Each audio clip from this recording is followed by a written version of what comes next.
Le livre du ciel, tome 3. 15 mars 1900.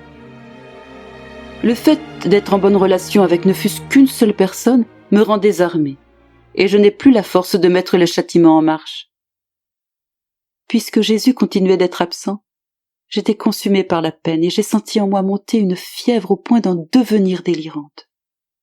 Le confesseur vint pour célébrer le sacrifice divin et j'ai reçu la communion.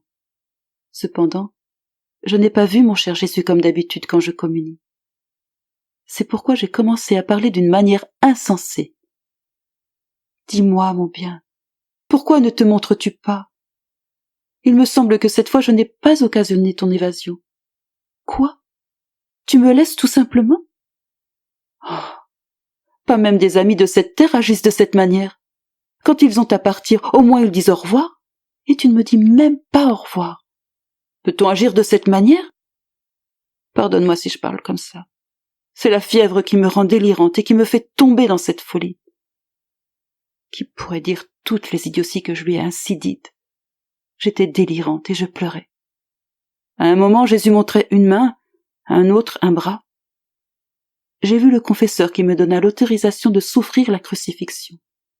Ainsi, contraint par l'obéissance, Jésus se montra. Je lui dis : « Pourquoi ne te montrais-tu pas ?» Et lui, d'un ton sévère, il me dit : « Ce n'est rien, c'est seulement que je veux châtier la terre. Le fait d'être en bonne relation avec ne fût-ce qu'une seule personne me rend désarmé, et je n'ai plus la force de mettre les châtiments en marche.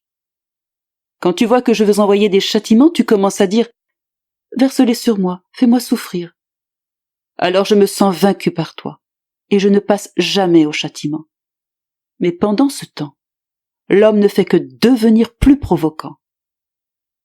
Le confesseur m'autorisa à souffrir la crucifixion.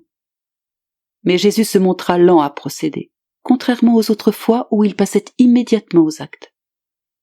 Il me dit : « Que veux-tu faire ? » Je lui répondis : « Seigneur, ce que tu veux. » Se tournant alors vers le confesseur, il lui dit d'un ton sérieux : « Veux-tu toi aussi me lier en lui donnant cette permission pour que je la fasse souffrir ? » Pendant qu'il disait cela, il commença à me faire partager les douleurs de la croix. Par la suite, pacifié, il déversa en moi son amertume.